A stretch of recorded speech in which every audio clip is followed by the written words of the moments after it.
Thank you so much for putting this together. You are the best. You've done a great job, and the room looks great, and it should be a lot of fun. We got a good turnout. I hope so. Tell me how the experience was. This is your event. It was actually a really good experience as a student to be able to plan an event and actually see it come to life. It's really nice. And I advise all students to join our committee. Right. And have an opportunity to plan an event as well. Right. And I have to say, Antonia really took control of this one, and we weren't sure exactly how she was going to do it. She came into the walkthrough, she asked all the right questions, and she really, really grabbed it and ran with it, and we're very, very proud of her for that. So thank you. Thank you, Paul. Did a great job. Well, I've had a good day so far. So tell me about the photo shoot today. I had a photo shoot earlier today, actually through a connection I made at the last Ises event. Oh, very cool. Yeah, very so cool. it's great. My membership's already paying for itself. So yeah, I had a great shoot. I'm a choreographer and a dancer, and I have a show called Ballroom Rocks, and I have been in Ises since the late 90s. That's great, thanks. I work with Props for Today, and we are a special event and furniture rental company. So if you need props or furniture for, say, a product launch or a party or even a TV show, movie, film, anything really, we have those props. Tell me about you. We also do fabrications, so we can build out trade show booths, we can provide the rental furniture for trade show booths, and we can also sell you the furniture. So my name is Howard Givner. I'm the president of the Ises New York Metro chapter, and first and foremost I want to thank and welcome everybody for coming to this event. I'm very excited about this event. I don't think we've done anything like this in our chapter as far as I know, and I think it's a pretty unique event. We have a great expert, and we'll get to him in a moment. Before I acknowledge our sponsors, I just want to let everyone know that the New York's premier event of the year for our chapter is our Big Apple Awards.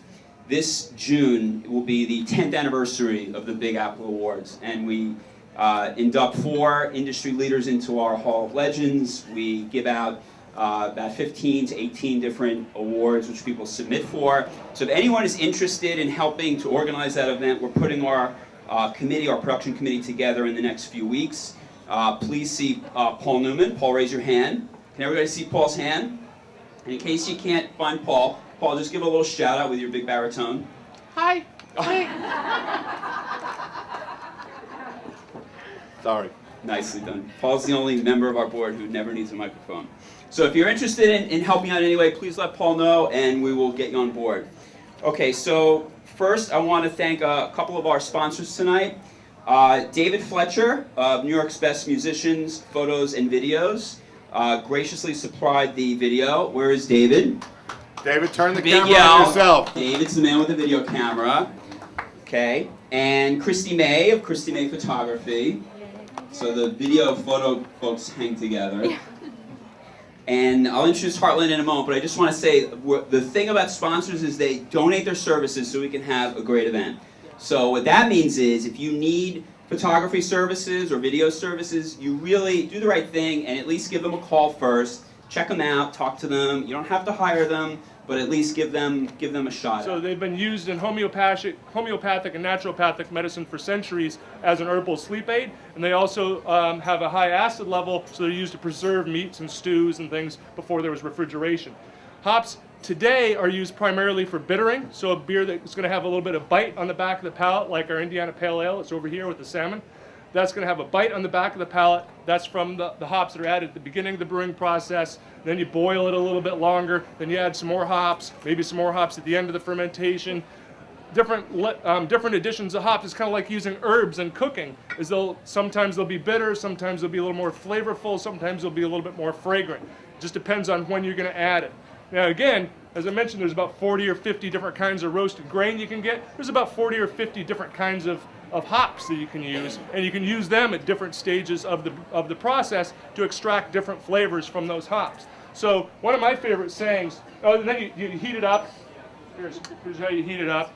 You get a little source, and you get it nice and hot, and then you boil it, you cool it down, and you strain it out, get all the liquid into a fermenter. and leave the hops and the little bits of grain that might have settled out. You leave that behind, and you put yeast in it, and you start it fermenting. Now, ales will use ale yeast, lagers use lager yeast. There's basically 2 brewing yeasts in the world. You go to the grocery store, you see Fleischmann's baking yeast, and you see Red Star baking yeast. Both bread yeasts, they have different flavors to them. The Red Star, I think, is a little bit more tangy. Fleischmann's is a little bit cleaner. So brewing yeast is kind of the same way. Brewing yeast has got lots of different varieties of brewing yeast. Ale yeast ferments at room temperature, so it consumes sugar. Fermentation is consuming sugar, creating alcohol and CO2. I recommend to look at the beer, smell the beer, taste the beer. All right, don't just kind of swirl it down, but look at it. Take a look at the color, appreciate the color, the haze. Most of our beers are unfiltered, so they have more flavor to them. You smell it. When you smell it with your mouth slightly open. It's just like wine or scotch, or not vodka. You don't smell vodka, right? Nobody smells vodka. Vodka is kind of a weird beverage. It's like you pay a lot of money. You pay a lot of money to not taste it, right? Yeah, it keeps you warm. It keeps you warm in the winter season. Yeah. So, but when you're trying to taste something, taste some beverage, smell it with your mouth slightly open. Smell it with your mouth open. I had a group that thought I said drink it with your mouth open. They're dribbling all over the place. I don't recommend doing that. And then don't do the wine thing. Don't do that. It's carbonated. You can hurt yourself. It'll froth up and it'll like come out your nose, and it's really embarrassing. But when you do taste it, give it a little chew. Close your mouth and chew it a little bit. Try to kick it around. It's the same principle as tasting anything else. You want to get it across your palate. When you smell it with your mouth open, it flows the aromas and flavors across your palate. When you close your mouth and you chew it, you're really making sure that all of your taste buds are getting engaged in that beer, and you'll really notice a difference. I recommend try smelling it with your mouth closed, then smelling it with your mouth open, and notice it. Okay. My name is Jennifer. I am a floral designer and a student in event planning, learning the ropes. And I am training to be an event extraordinaire. and so tell me about Ises. Well, Ises is a great organization because it's really helped put a team, get you involved and help you learn how to get yourself out there and meet a team and network and introduce you to all different opportunities, from working with the team to educational opportunities, and just having a wealth of information that you really wouldn't be able to have access to anywhere else. So in a very, very quick amount of time, you just learn a wealth of knowledge that you really couldn't gain anywhere else.